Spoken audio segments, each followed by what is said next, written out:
성도 여러분, 그동안 편안하셨습니까? 우리는 오늘부터 마태복음의 말씀을 살펴보게 되었습니다. 새해를 시작하고 복음서의 첫 시작인 마태복음, 그리고 신약 성경의 처음 시작인 이 마태복음을 살펴본다는 것은 나름 의미가 있는 것이라고 우리는 생각해 볼 수 있습니다. 이 복음서를 통하여 새해를 시작하는 저와 여러분이 하나님과 더 가까워지고 예수님에 대해 더 알아가는 그러한 귀중한 시간이 되기를 소망합니다. 우리 함께 그러한 마음으로 오늘 본문인 마태복음 1장 1절에서 17절까지의 말씀을 한번 읽어 보겠습니다. 신약 성경에 읽는 마태복음 1장 1절에서 17절의 말씀입니다. 제가 읽겠습니다. 아브라함과 다윗의 자손 예수 그리스도의 계보라. 아브라함이 이삭을 낳고 이삭은 야곱을 낳고 야곱은 유다와 그의 형제들을 낳고 유다는 다말에게서 베레스와 세라를 낳고 베레스는 헤스론을 낳고 헤스론은 람을 낳고 람은 아미나답을 낳고 아미나답은 나손을 낳고 나손은 살몬을 낳고 살몬은 나합에게서 보아스를 낳고 보아스는 룻에게서 오벳을 낳고 오벳은 이새를 낳고 이새는 다윗 왕을 낳으니라. 다윗은 우리아의 아내에게서 솔로몬을 낳고 솔로몬은 르호보암을 낳고 르호보암은 아비야를 낳고 아비야는 아사를 낳고 아사는 여호사밧을 낳고 여호사밧은 요람을 낳고 요람은 우시야를 낳고 우시야는 요담을 낳고 요담은 아하스를 낳고 아하스는 히스기야를 낳고 히스기야는 므낫세를 낳고 므낫세는 아몬을 낳고 아몬은 요시야를 낳고 바벨론으로 사로잡혀갈 때까지 요시야는 여고냐와 그의 형제들을 낳으니라. 바벨론으로 사로잡혀간 후에 여고냐는 스알디엘을 낳고 스알디엘은 스룹바벨을 낳고 스룹바벨은 아비옷을 낳고 아비옷은 엘리야김을 낳고 엘리야김은 아소르를 낳고 아소르는 사독을 낳고 사독은 아킴을 낳고 아킴은 엘리웃을 낳고 엘리웃은 엘르아사를 낳고 엘르아사는 mat단을 낳고 mat단은 야곱을 낳고 야곱은 마리아의 남편 요셉을 낳았으니 마리아에게서 그리스도라 칭하는 예수가 나시니라. 그런즉 모든 대수가 아브라함부터 다윗까지 14대요 다윗부터 바벨론으로 사로잡혀갈 때까지 14대요 바벨론으로 사로잡혀간 후부터 그리스도까지 14대더라. 아멘. 신약 성경에는 우리가 아는 것처럼 4가지의 복음서가 있습니다. 마태, 마가, 누가, 요한 이렇게 네 가지의 복음서가 지은 저자의 이름으로 존재하고 있습니다. 이 복음서를 보면, 그리고 이 저자들을 보면 각각의 너무나도 다른 사람이었던 것을 볼 수가 있습니다. 어떤 사람은 사도였고 또 어떤 사람은 사도가 아니었습니다. 어떤 이들은 유대인이었고 어떤 이들은 헬라인이었습니다. 그리고 이들이 살아갔던 문화와 환경, 그리고 언어와 직업 모두 다 달랐지만 그들에게는 예수님이라는 공통점이 있었습니다. 그들은 예수님을 경험했고 또한 예수님의 말씀이 어떤 것인지, 그리고 그 당시에 사람들이 예수님을 어떻게 받아들였는지를 그들은 직접 목격했던 것입니다. 이들은 예수님께서 승천하시고 나서 교회의 신앙의 주인공들이 되어서 그들은 예수님을 증인하는 삶을 살아갔었습니다. 하지만 점차적으로 예수님을 경험했던 1세대들이 이제 죽게 되었고, 그리고 이제 예수님을 직접 경험했던 사람들이 많이 남게 되지 않자 그들은 자신들의 기록을 남기고 그리고 예수님을 전해야 되겠다라는 그런 책임감을 느끼고 각각의 복음서를 집필하게 되었습니다. 그렇게 해서 결과적으로 우리는 4가지의 복음서를 이제 가지게 되었습니다. 이 중에서 마태는 유대인들을 위한 복음서를 기록했습니다.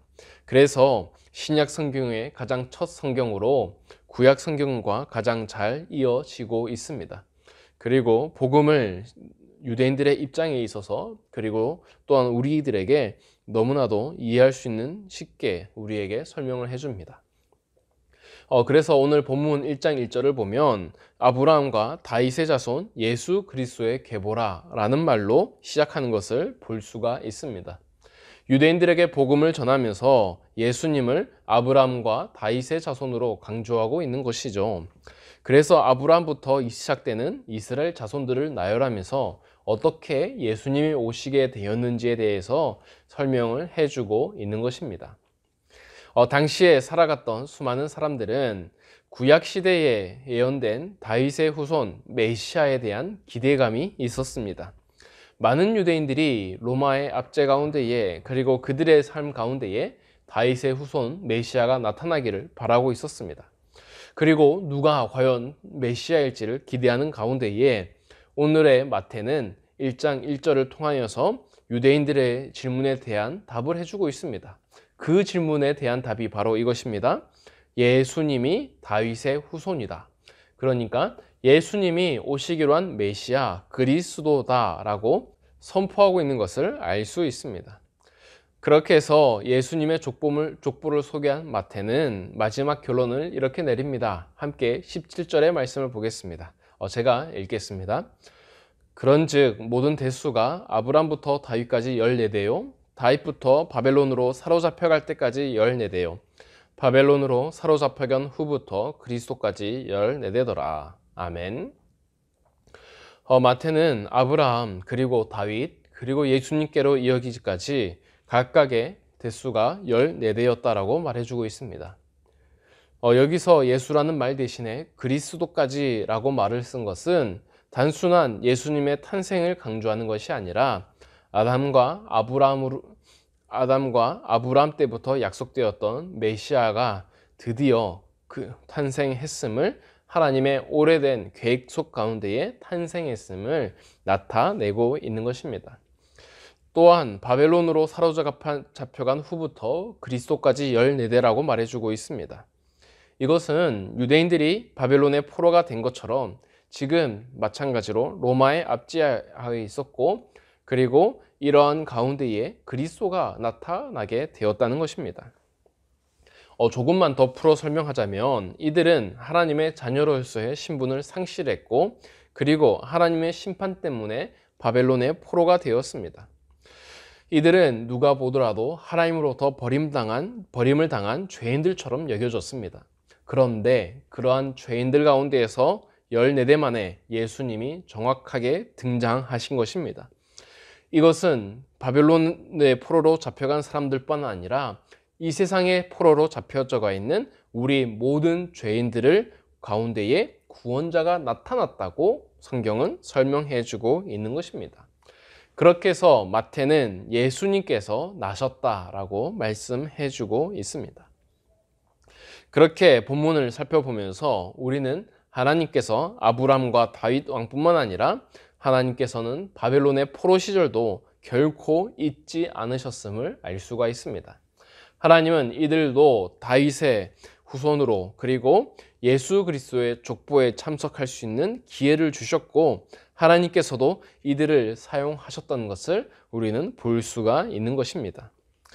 하나님은 인정받는 사람을 쓰신 것이 아니라 하나님의 뜻을 이루고자 하는 사람들을 사용하셨습니다. 사람들은 좋은 점만을 기억합니다. 하지만 하나님은 자신의 사람들을 모두 다 기억해 주시는 것입니다. 이들에게 하나님의 역사는 죽은 역사가 아니고 바로 살아있는 생명의 역사로 다가왔을 것입니다. 사랑하는 성도 여러분, 오늘의 말씀이 우리에게 어떤 의미를 가질 수가 있겠습니까? 마태복음은 아브라함, 다윗, 예수님으로 이어지는 하나님의 경륜에 대해서 실제로 목격했었고 그리고 예수님의 제자가 되었던 마태의 기록이자 또한 그의 신앙의 보고서이기도 합니다. 자신이 3년 반 동안 예수님을 쫓아 살아가면서 예수님이 어떠한 분이셨는지 그리고 예수님이 다른 사람에게 어떠한 모습을 보여주셨는지에 대해서 설명하면서 예수님이 바로 유대인들이 그렇게 바라고 바라던 메시아였고 우리를 죄로부터 해방시키는 그 구원자였음을 선포하고 있는 것입니다. 마태는 예수님을 이렇게 확신했기 때문에 자신의 관점으로 자신이 만난 예수님을 기록할 수 있었습니다. 만약에 성도 여러분들은 여러분들이 예수님에 대해서 표현하라면 어떻게 표현하겠습니까? 어떠한 모습으로 예수님을 설명하겠습니까? 그렇게 우리가 예수님을 말로서 설명하려면 예수님은 단순한 책에 있는 성경에 있는 존재로서 설명하지 않습니다. 그때에 예수님은 이 땅에서 실제하시면서 또한 역사하시면서 우리와 함께하고 있는 그 예수님을 우리는 적어야 할 것입니다. 우리의 신앙은 묻어있는 신앙이 아닙니다. 우리의 신앙은 갇혀져 있는 신앙이 아닙니다. 우리의 신앙은 살아있는 생생한 역사이고 우리는 그 예수님과 날마다 경험과 그리고 동행을 하는 것이 신앙의 핵심이라는 것입니다. 마태는 자신이 경험했던 예수님을 기록에 남겼습니다. 우리도 그처럼 예수님을 우리의 가까이에 두면서 우리도 예수님과의 동행을 해야 될 것을 마태는 우리에게 권하고 있는 것입니다. 사랑하는 성도 여러분, 오늘 이 시간 우리가 오늘 살펴본 말씀을 통해서 다음과 같은 기도 제목으로 기도했으면 좋겠습니다. 첫 번째는 새롭게 시작하는 마태복음을 통해서 우리가 예수님의 사랑과 은혜를 다시 체험할 수 있는 그러한 시간이 되도록 기도했으면 좋겠습니다. 이어서 두 번째로 죄인을 긍휼히 여기시는 하나님의 은혜를 깨달으면서 우리가 하나님의 사랑을 전하는 온전한 하나님의 도구가 되도록 그렇게 기도하면 좋겠습니다. 그렇게 해서 오늘 하루 살아가실 때에 주님의 크신 은혜와 평강이 우리 모두에게 임하는 그런 역사가 있기를 소망합니다. 제가 기도하고 마치겠습니다.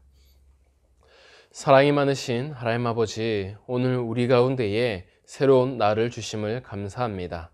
우리가 하나님 앞에 깨끗하게 살지 못했고 우리가 하나님 앞에 올바르게 살지 못했음에도 불구하고 우리의 죄를 용서하여 주시고 우리에게 새로운 날들과 새로운 기회를 주심에 감사합니다. 오늘 하루 살아가면서 우리가 예수님과 동행하고 예수님과 함께함으로써 하나님을 기쁘시게 하는 하루가 되게 하여 주시옵소서. 그리하여서 우리가 세상에는 놀라운 업적을 남기지 못했다 할지라도 하나님의 마음속에 그리고 하나님의 뜻 가운데에 그 무엇보다도 특별한 오늘 하루가 되게 하여 주시고 우리의 삶에 이어서 역사하시는 예수님을 그리고 하나님을 생생히 묘사하면서 증거할 수 있는 우리 모두가 되게 하여 주시옵소서. 그래서 예수님께서 2000년 전에 이 땅에 오셨을 뿐 아니라 지금 내 삶 가운데에 그리고 이 순간 그리고 내가 있는 그 어느 곳에도 나와 함께 하시는 그런 예수님을 고백할 수 있는 우리 모두가 되게 하여 주시옵소서. 감사드리며 예수님의 이름으로 기도드립니다. 아멘.